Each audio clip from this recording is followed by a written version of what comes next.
This is the Shine On You Crazy Daisy podcast, and I'm your host, Trudy Simmons from the Daisy Chain Group, providing platforms for women entrepreneurs to be seen and heard. This platform is for women entrepreneurs that want to hear the real stories of what it takes to be yourself and run a business with all the different hats that you might have to wear. These are the stories of the tenacious, the rebellious, and the resilient women that are working towards the future that they want to build for themselves and their families. Hello and welcome to the Shine On You Crazy Daisy podcast and the Shine On You Crazy Daisy book volume 2. And today I would love to introduce you to Angela Raspass from Your Next Chapter. Angela, thank you so much for being a part of the book and the podcast. Please tell us about your business. It's a delight. I appreciate the invitation very much. We're in great company in this book and this podcast. Well, there's two sides to my business, Judy. Essentially, I'm a business mentor and author and what I call a self-worth educator. So I have Your Next Chapter, which is where all my business programs are, where I support women typically in their 40s and beyond step into the next version of them. And it's supported by the Centre for Self-Worth, because without your connection to self-worth, doesn't matter what your goals are, it's unlikely you'll make them happen. But they all live on my name website, angelaraspass.com. So you'll find it all there. Amazing. Thank you. I want everybody to read your chapter because there is so much packed into it. But the language that you use, you're so clever with your language. You talk about discontent being grounded in the opportunity for curiosity. More. Oh, absolutely. Well, that feeling of discontent, I think a lot of women sort of turn the volume down on it, whether it be in business or life. There's often a feeling of, well, this is like, I should be happy. Everything that's happening here is, it's all going along okay. But nevertheless, discontent can keep sort of poking itself, a little head up and sort of, checking things out. Mm-hmm. And discontent is indicative that a change is coming. Okay, we can move along in a chapter and everything feels fine. Then we'll get to a point, which is usually a growth edge for us, when we've saturated what it is that we can do and we want to expand. And so discontent arrives to let us know that there's something more. So the curiosity piece is that we might push it away or we might try and jump past it, but we've got to fully turn and look at it and get under the surface. Okay, so what is it that I'm not enjoying? If this isn't what I want, what do I want? And so we start to flip that. We look for the thread. What catches your attention from a business sense? That could be that you've seen a particular person doing a certain thing and it's made you go, ooh. Or it might be that you've read an article and you go, ah. Or it might be that you're flicking through a newspaper or a magazine, if we still do that sort of thing, or a book and go, wow, that really resonated. There's where the curiosity is. You got to follow that thread and see what is there for you. Discontent is always the beginning of change. And so I think it's a good thing. My mind's blowing. Because I think so many people have been through this bit, especially with lockdown and with the change in the way that they've been able to look at things and see things. And there's been so much discontent. And it's whether we have looked at that and thought, okay, this is the time to be curious, or we've looked at that and thought, that's it. Everything's. I think, like we talked about before we hit record, a lot of people, and I'm seeing it as well, in lockdown, we've been locked down here in Sydney for feels like forever, and space sort of opens up a little bit. Now, I'm not negating the negative impact that COVID has had on a lot of people, but just pausing and putting that aside, there is a lot of people who are also saying, wow, this has given me the space to breathe and to think and to recognize that I want to do something different. Now, it could be a leap into something really different, or it could just be a little pivot or pirouette, as we started to call it. We got sick of pivot.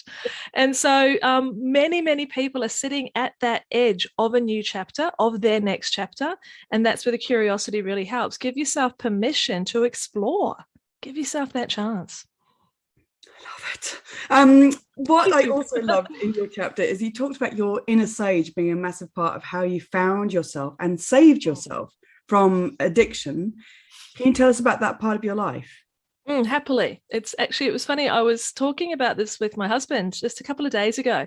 When I got sober, which was 16 years ago now, it was really hush hush, and there was not all of these over here, Hello Sunday Morning and Sober in the Country and Smart Recovery and books, and it's everywhere. Like, people who want to step out of addiction, they don't feel like complete pariahs because there's so many examples and stories about it being, not something you want to experience, but something that's not that unusual. But 16 years ago, it was still pretty shh, and like keep it in the shadows, and huge shame, enormous shame. Fortunately, I had, and I write about this just briefly in the chapter, about this particular evening where it was a typical evening. Kids have gone to bed, husband's gone to bed, and I'm downstairs, sort of, Groundhog Day, and feeling rather under the weather, and taking a moment. I don't know what happened that night, but I just looked in the mirror, and for the first time in a very long time, I actually saw into myself. Like, I saw the pain, I saw the sadness, and I saw that the expression I'd like to use is, I wasn't a bad person who needed to get good. I was a sick person who needed to get well. Now, that message, as far as I'm concerned, came from the inner sage. Now, the inner sage to me is the voice of your self-worth. Because on the other hand, you've got the inner critic, who's definitely quite often the voice of doom, the one that tells you where you suck, you don't measure up, it's not going to work, it's always going to be like this. Well, the sage is a lot quieter. But in that evening, I just had that little door that opened, and I heard her. And the next day, I reached out for help. Had a lot of help, right? This definitely wasn't all done by myself. But because I heard her, and then over the years, I've literally worked on turning the volume down on the inner critic, softening the negative self-talk, recognizing that just like everyone, I'm imperfect and I've made not great choices always, but there's reasons for that. And there's a beautiful Maya Angelou quote that says that you do the best you can until you know different, then you do different. And that quote was my saving grace, because I did have a lot of shame around, my addiction. But fortunately, that's a part of my past. And I believe I'm the person I am today because of that journey, not in spite of it, because of it. We've got so much of our experience that we can all lean on. And I say next chapters are often built on skinned knees. You go through shit, you get out the other side, and you grow as a result. And that allows you to turn around and help somebody else. Not necessarily with addiction. It's just that now I have empathy and I recognize the depths of people's worth and how they can bring themselves through to another chapter. So it was really helpful. I wouldn't have said it at the time, but now I can go, I'm glad that happened. I love that you use the word grace as well. It just has such a depth of feeling of how to approach anything for yourself, where you just make those conscious decisions of, is this an inner critic or is it my inner sage, with grace? It's a really important word to me, and it comes along with another word which I love, which I sort of created, called kindsight. So looking back with kindsight, which to me is compassionate reflection. Okay, because it's very hard to. I love quotes. A fellow I read that said, "Life is lived forward but understood backwards." So when you turn around and you can see all the connecting dots that brought you to here, and you can appreciate them because it's given you that depth and that growth and that grace. Absolutely. Yeah. Wow. From reading your chapter, it looked like when you made those decisions to open up and rely on other people or ask for help, then it benefited you massively, being able to close businesses, open businesses, and that's all in the chapter, and to be able to find your life in that. But what has that done for your future? Where does that leave you for the future? I guess the one thing that I can really connect this to is a sense of freedom and joy. Okay. Now, I'm not saying every day in my business is like happy, happy, joy, joy, happy, happy, joy, because bad stuff happens, disappointing things happen. But the thing is that when you are looking at all this through the lens of self-worth rather than self-esteem, okay, self-esteem is that external factors which are going to determine how you're feeling about yourself. But if we can let go of that, apologies, my alarm decided to go off. If you can let go of that and instead ground yourself in this foundation of self-worth, which is no matter what I do or don't do, no matter how well I achieve or don't achieve, I'm okay, because I'm a safe harbor for myself. So when you have that grounding, that anchoring in self-worth, it means life becomes a lot more free and joyful, because even if I screw it up, I'm not going to beat myself up. I'm going to pause and I'm going to respond rather than react. I may still be sad and disappointed and cranky, but I will move through those feelings. I won't let them hijack me anymore. Just won't let it happen anymore. I love pause and respond rather than react. I think everybody could grasp that. That is the epitome for life and business. It is. We were taught that so strongly in the recovery movement. And there was a lot of people would have heard of Viktor Frankl, who was in the concentration camps and wrote Man's Search for Meaning. And he said, between stimulus and response, there is a space, and in that space is our humanity. And I think that sums it up, because reacting all over the place and then going, oh shit, shouldn't have done that, shouldn't have said that. That's a growth edge to learn just to pause. And I don't get it right all the time, God no, but I get it right a lot more often than I used to in terms of that ability to pause. Angela, what would be one lesson that you've learned that you would want every entrepreneur to know? Well, there's a heap, but I think the one that really stands out, and I mentioned this in the chapter, is just because you can, it doesn't mean you should.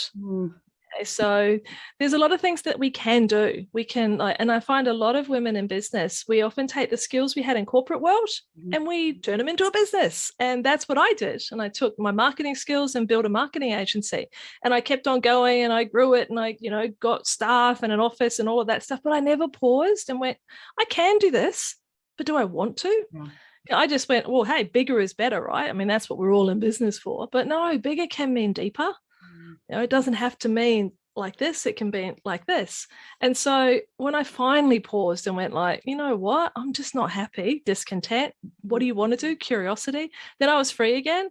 But I got stuck on that path for so long because I thought I can do this, so I will.